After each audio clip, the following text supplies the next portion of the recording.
¿Alguna vez te has preguntado por qué a pesar de trabajar duro, ahorrar y esforzarte, parece que el dinero nunca alcanza? ¿O por qué los bancos tienen tanto poder sobre nuestras vidas? La respuesta está en un sistema que muy pocos entienden, pero que nos afecta a todos. Hoy no solo vamos a explorar cómo los bancos crean dinero de la nada, sino que también daremos las herramientas para que tú tomes el control, porque entender cómo funciona el dinero no es solo para economistas o expertos, es para cualquier persona que quiera vivir en libertad, seguridad y paz mental.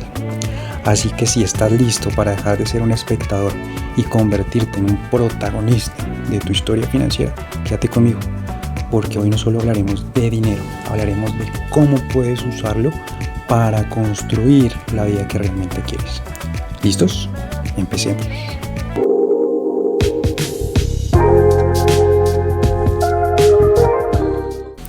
Hola, ¿cómo están? Bienvenidos a Luis Miguel, Control Consciente.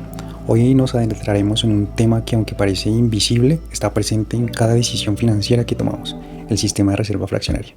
Y hablaremos de cómo el dinero funciona realmente. Quédate. ¿Alguna vez te has preguntado por qué el dinero parece evaporarse? Hoy descubrirás el sistema invisible que controla la economía, uno que ni siquiera los bancos quieren que entiendas. ¿Recuerdas el colapso de Silicon Valley Bank en marzo del 2023? Fue uno de los eventos financieros más impactantes de la década.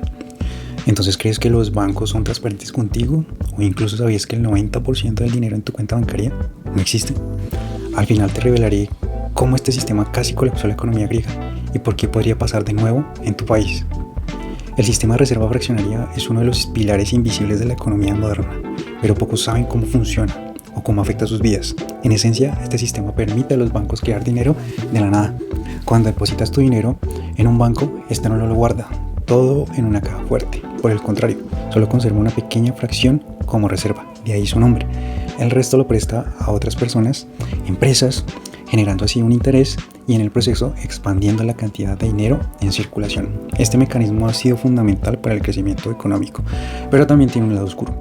Al multiplicar el dinero, se crea la ilusión de una riqueza que puede llevar a burbujas financieras, deudas excesivas o crisis económicas. Además, este sistema se centra y concentra un gran poder en manos de bancos e instituciones financieras que terminan por decidir a quién se le da crédito y quiénes no pueden recibirlo, influyendo así en el destino de las personas, empresas o incluso hasta países. Entender cómo funciona el sistema de reserva fraccionaria es el primer paso para tomar el control de nuestras vidas financieras. Muchas veces vivimos en piloto automático. Trabajamos, gastamos, ahorramos o inclusive no ahorramos y confiamos en que alguien más se encargará de que todo funcione. Pero la realidad es que si no entendemos las reglas del juego, estamos destinados a ser piezas en un tablero que otros controlan. Tomar las riendas del dinero significa, primero, educarnos, saber cómo funcionan los bancos, los créditos, las inversiones y también los impuestos. Esto nos permite tomar decisiones informadas. Para segundo, hacer un ejercicio consciente, gastando menos de lo que ganamos, evitando las deudas innecesarias y ahorrando para el futuro. Para así llegar a un tercer punto, que es a partir del ahorro que estamos generando, empezar a invertir en nosotros mismos, ya sea en educación, en nuevas habilidades que nos permitan fundamentalmente cimentar lo que es un futuro emprendimiento, una futura empresa, para generar fuentes de ingresos que no dependan únicamente de un salario. El dinero no es un fin en sí, sino una herramienta, y como cualquier herramienta, su poder depende de quién la use y cómo la usa. Cuando entendemos el sistema de reserva fraccionaria y sus implicaciones, dejamos de ser víctimas pasivas para convertirnos en actores conscientes de nuestra propia vida. Tomar el control del dinero es, en última instancia, tomar el control de nuestras vidas. Es decir, qué queremos construir, qué legado queremos dejar y cómo queremos vivir. Porque al final, la verdadera riqueza no está en los números de una cuenta bancaria, sino en la libertad, en la seguridad y en la paz mental que solo el conocimiento y la autonomía financiera pueden brindar. ¿Alguna vez te has preguntado por qué a pesar de trabajar duro, ahorrar y esforzarte, parece que el dinero nunca alcanza? ¿O por qué los bancos tienen tanto poder sobre nuestras vidas? La respuesta está en un sistema que muy pocos entienden, pero que nos afecta a todos. Hoy no solo vamos a explorar cómo los bancos crean dinero de la nada, sino que también daremos las herramientas para que tú tomes el control. Porque entender cómo funciona el dinero no es solo para economistas o expertos, es para cualquier persona que quiera vivir en libertad, seguridad y paz mental. Así que si estás listo para dejar de ser un espectador y convertirte en un protagonista de tu historia financiera, quédate conmigo. Porque hoy no solo hablaremos de dinero, hablaremos de cómo puedes usarlo para construir la vida que realmente quieres. ¿Listos? Empecemos. ¿Cómo funciona el sistema de reserva fraccionaria? Primero, los depósitos de los clientes. Cuando una persona deposita un dinero en un banco, por ejemplo, 1,000 pesos, el banco no guarda todo ese dinero en una caja fuerte. En su lugar, retiene una pequeña fracción de ese depósito como una reserva. Esta fracción es determinada por un encaje bancario, que es un porcentaje establecido por el Banco Central de cada país. Por ejemplo, para la Unión Europea es el 1%, pero digamos, para casos prácticos de este video, el 10%. Entonces, cuando el dinero es prestado, el encaje es del 10%. El banco retiene en ese sentido 100 pesos y presta los 900 pesos restantes a otras personas o empresas. Estos préstamos generan intereses que son una fuente de ganancia para el banco. Aquí es donde ocurre la magia del sistema. Esos 900 pesos prestados no desaparecen, son depositados en otras cuentas bancarias. Por ejemplo, cuando el prestatario paga a un proveedor, el banco receptor de esos 900 prestados no desaparecen, son depositados en otras cuentas bancarias. Por ejemplo, cuando el prestatario paga a un proveedor, el banco receptor de esos 900 repite el proceso, retiene el 10%, es decir, 90 pesos, y presta nuevamente 890 pesos. Este ciclo se repite una y otra vez, multiplicando el dinero inicial. Al final de este proceso, los 1,000 iniciales se han convertido en una cantidad mucho mayor en la economía. En este ejemplo, el total del dinero creado sería aproximadamente 1,000 iniciales que se han convertido en una cantidad muchísimo mayor en la economía, de aproximadamente 10,000, dependiendo del encaje. Esto se conoce como el efecto multiplicador del dinero. Es decir, no estamos hablando simplemente que existe un único mecanismo por el cual se origina el dinero, que es a través de la impresión del dinero en efectivo, la creación del papel moneda o de las monedas en su efecto, sino que por el contrario estamos hablando de que existe un factor multiplicador que nace y que es originado en la deuda permanente. Es decir, en el hecho de que alguien tome un préstamo, ¿cierto? Y que alguien deposite un dinero X en un banco y ese banco solamente tenga la obligación de retener en su caja fuerte como liquidez un porcentaje muy pequeño del mismo. Esto permite que la economía esté creciendo constantemente, creciendo a partir de la deuda. Pero ¿por qué existe este sistema? Te estarás preguntando, ¿no es una cosa como poco loca, no? Que la economía crezca a partir de la deuda. Pues este sistema de reserva fraccionaria tiene dos objetivos principales. El primero de ellos, que seguramente ya te habrás dado cuenta, es la estimulación de la economía. Al permitir que los bancos presten una gran parte de los depósitos, se inyecta más dinero en la economía, lo que facilita el consumo, la inversión y el crecimiento económico. Y segundo, generan también ganancias para los bancos. Los bancos ganan dinero, pues cobrando intereses sobre los préstamos que otorgan, es decir, poniendo a trabajar tu dinero, el dinero que has dispuesto para ser guardado allí en el banco. Sin este sistema, su capacidad para generar ingresos sería muchísimo más limitada. Es decir, estaríamos hablando de que las ganancias de los bancos no serían las mismas que están teniendo actualmente, ¿cierto? Sino que serían seguramente muchísimo menores. Ahora bien, ¿cuál es el riesgo y las críticas del sistema? Aunque el sistema de reserva fraccionaria es útil para la economía, también tiene sus riesgos. La primera de ellas es la fragilidad financiera. Si muchos depositantes deciden retirar su dinero al mismo tiempo, es decir, a esto se le llama un corralito o un pánico bancario, el banco podría no tener suficiente efectivo en la reserva para devolverle sus fondos y estos podrían llegar a una quiebra bancaria. El segundo riesgo es la inflación. Al crear dinero de la nada, el sistema puede generar un exceso de oferta monetaria, lo que puede llegar a cifras inflacionarias si ese dinero no se controla de forma adecuada. La tercera es la concentración de poder. Los bancos tienen un gran poder sobre la economía, ya que deciden quién recibe crédito y quién no, lo que puede generar desigualdades. Y asimismo, si nos vamos dando cuenta sobre los principios de la reserva fraccionaria, estamos visualizando que la deuda no es una deuda entre particulares, sino que la deuda también es asumida en ese sentido por el Estado. Es decir, cuando se emite una deuda, lo que está ocurriendo es que esa deuda normalmente está amparada y protegida por el Estado. Entonces es una deuda pública lo que se está generando allí. Entonces, ¿qué ocurrió en Grecia? En junio del 2015 el gobierno griego impuso controles sobre capital y límites de los retiros del efectivo. Es decir, solamente se podían retirar 60 euros por día por persona para evitar que los bancos colapsaran.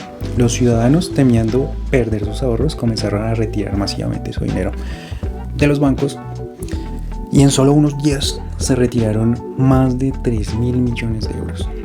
Los bancos griegos dependían de la liquidez de emergencia del Banco Central Europeo, pero esta ayuda se suspendió temporalmente, lo que exacerbó la crisis. ¿Cuáles son las repercusiones? Los bancos griegos cerraron durante varias semanas y la economía griega se paralizó. El gobierno griego tuvo que implementar un tercer rescate financiero por parte de la Unión Europea y el Fondo Monetario Internacional, con duras condiciones de austeridad. La confianza en el sistema bancario griego tardó años en recuperarse.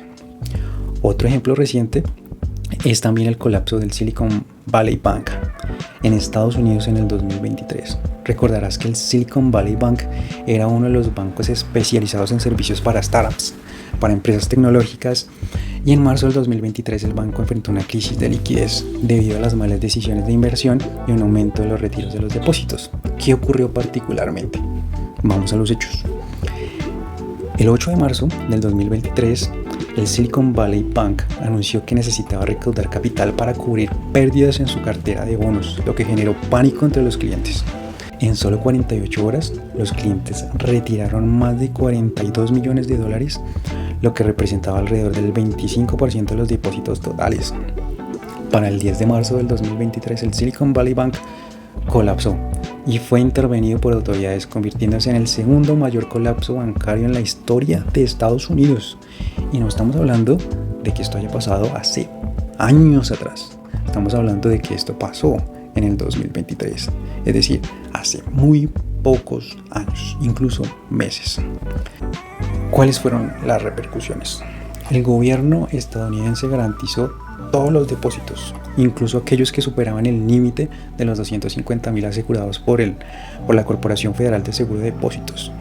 La crisis generó temores de contagio en el sector bancario, afectando a otros bancos regionales como el Signature Bank, el First Republic Bank, y en sí, las autoridades terminaron por reforzar la supervisión bancaria y revisaron las regulaciones para evitar futuros colapsos. Es decir, se empezaron a pegar apretones al sistema de reserva fraccionaria. Ahora bien, ¿por qué colapsó el Silicon Valley Bank? Vimos que se tomaron pésimas decisiones con respecto a las inversiones, ¿cierto? Esto tuvo una tormenta perfecta, la subida de la tasa de intereses. En el 2020 y en el 2021, durante la pandemia, las startups depositaron miles de millones en el Silicon Valley Bank, gracias al auge de inversiones en tecnología. El Silicon Valley Bank invirtió gran parte de sus depósitos en bonos del gobierno, que eran bonos a largo plazo, considerados bonos seguros, que pagaban intereses de alrededor del 1 al 2% anual. ¿Cuál fue el problema? Cuando la Reserva Federal subió las tasas de interés en el 2022 y en el 2023 para combatir la inflación, el valor de esos bonos fue cayendo drásticamente. Los bonos antiguos con baja rentabilidad se devaluaron y se volvieron menos atractivos. La chispa que encendió el fuego fue en 8 de marzo del 2023. El Silicon Valley Bank anunció que necesitaba recaudar 2.250 millones de dólares para recuperarse. Esto fue un error estratégico. El banco comunicó esto sin un plan claro, generando pánico entre los clientes, principalmente empresas expertas en finanzas y en tecnología. El pánico bancario pasó de manera muy rápida a la historia. El 9 y el 10 de marzo, las empresas y los fondos de capital de riesgo retiraron masivamente 42.000 millones de dólares. en 48 horas, el 25% de los depósitos totales del banco. En redes sociales y particularmente a través de las plataformas de Twitter y de WhatsApp, los founders de los startups empezaron a aconsejar a otros empresarios y a otros emprendedores que retiraran su dinero, por si acaso, por si las moscas. Y el 10 de marzo, nuevamente el Silicon Valley Bank colapsó y la Corporación Federal de Seguro de Depósitos intervino, lo cerró convirtiéndolo en el segundo mayor colapso bancario de Estados Unidos, después del Washington Mutual en 2008. ¿Cuáles son las lecciones con respecto a esto? Primera lección: ningún banco es demasiado grande para caer. Aunque el Silicon Valley Bank era un banco mediano, su colapso mostró que la concentración de depósitos en un solo sector, como era el sector de la tecnología, era una mala gestión de riesgos y pueden ser mortales.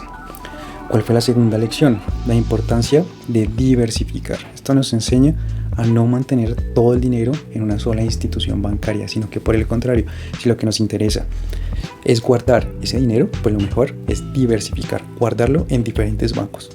Las empresas que tenían todo su dinero en el Silicon Valley Bank estuvieron a horas de perderlo todo, a horas. Lo mismo aplica para personas. No guardes todos tus ahorros en un solo banco. Si es que los vas a guardar, los vas a tener ahí sin trabajarlos, solamente por mantenerlos. Si es que los mantienes, recordemos el tema de la inflación. Entonces, si vas a guardar dinero en un banco, trata de diversificar siempre, guardar el dinero en diferentes bancos, no solo en uno. ¿Cuál es la tercera lección que nos deja esto? Los bonos seguros no siempre son seguros. Si suben las tasas de interés, el valor de los bonos a largo plazo cae. Esto afecta a bancos, fondos de pensiones, ahorradores individuales y en general a la población. ¿Y cuál es la cuarta lección que podemos tener aquí a partir de lo que estamos aprendiendo? El poder de las redes sociales.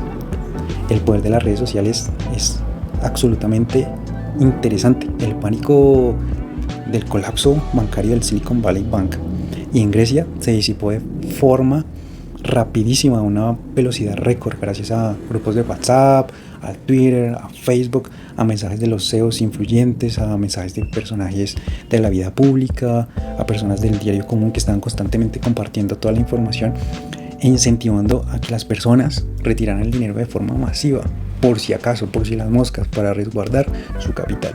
Esto terminó precisamente por provocar todo un pánico propagado y potencializado a través del instrumento de viralización de información que son las redes sociales. Ahora lo sabes, diversifica, no confíes en la banca totalmente, analiza y actúa. El sistema de reserva fraccionaria es una herramienta poderosa que permite a los bancos expandir la oferta monetaria y estimular la economía. Sin embargo, también implica riesgos como la fragilidad financiera y la inflación. Entender cómo funciona nos ayuda a tomar decisiones más informadas sobre nuestro dinero y así ser conscientes de cómo el sistema financiero influye en nuestras vidas. Hoy aprendimos que los bancos crean dinero de la nada, pero también que ese poder tiene un precio. Inflación, crisis, dependencia.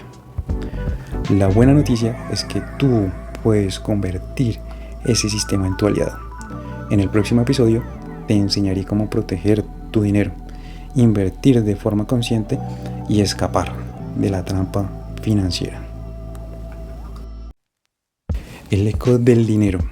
El dinero es un espejo, un reflejo de anhelo, monedas que son deseos, billetes que son pasión.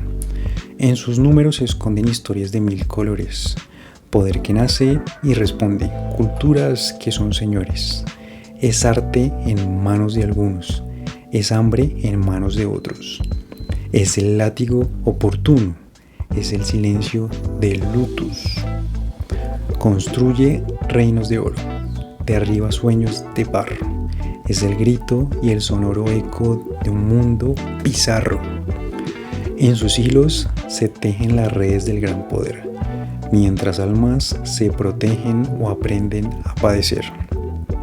Es ofrenda en los altares, es vicio en los casinos, es la llave de los mares, es el fuego de los marinos.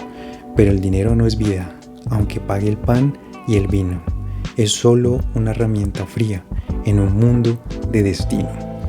Así, en su danza infinita, nos recuerda su enseñanza, que el valor no se limita a la cifra en la balanza.